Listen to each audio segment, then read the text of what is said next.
Did you know that Crash of Rhino Beetles went from being a rare to a common after only 2 printings? I think that's insane. When I found this out, I immediately made a Pauper deck with it.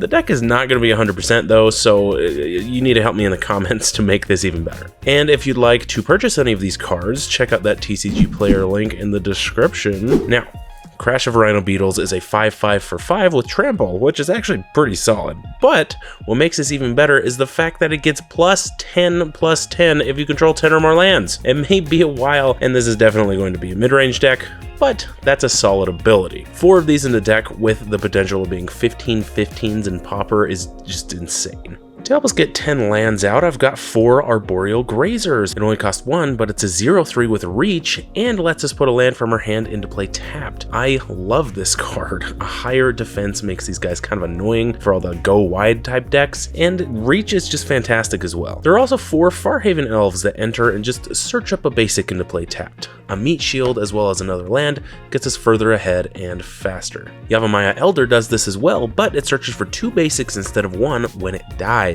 The cool thing about this though is that you can sacrifice it at any time, and it also lets you draw a card. This is some great utility, and there are 3 of these in the deck. There's a slight graveyard sub-theme to this deck to try to find lands faster. Blanchwood Prowler helps us find lands into our hand.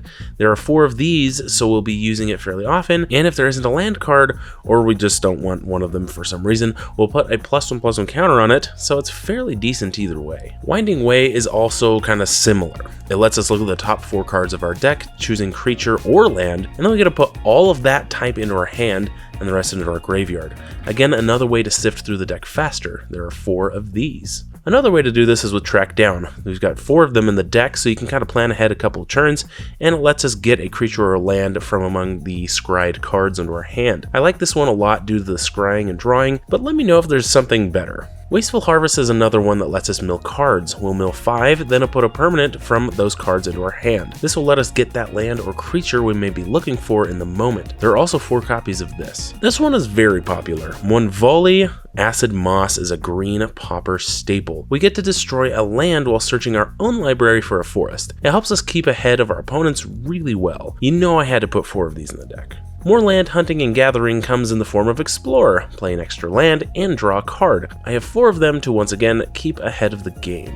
The last land search cards are in the form of 4 copies of Far Wanderings. This is why there's a slight graveyard theme. If we have at least 7 cards in our graveyard, Threshold kicks in, and this searches for 3 lands instead of just 1. Crash of Rhino Beetles will build very quickly this way. Now, as far as the lands go, there are 17 forests. I'm not very good at counting the lands in the decks, so I'm trying to bring it down. Is this too many? Is this too few? I don't know, let me know. Now we move on to the sideboard. There are 4 Tamiyo safekeepings to protect our Rhino Beetles. They're a huge target, so we'll kind of just need this. 4 Broken Bonds lets us destroy artifacts or enchantments, as well as letting us put a land from our hand into play. Takedown, I feel, is a nice way to eliminate flying creatures, either a big group of smaller creatures or 1 big flyer. There are 4 of these. 2 Tormod's Crypts help us get rid of someone's graveyard, and finally 1 Wrap and Vigor lets us regenerate all our creatures if they're all about to die. Let me know what you think of the deck. It's got a pretty simple concept, and I could see it getting some really good upgrades from your feedback. So thank you for joining me. Thank you to my Patreon subscribers,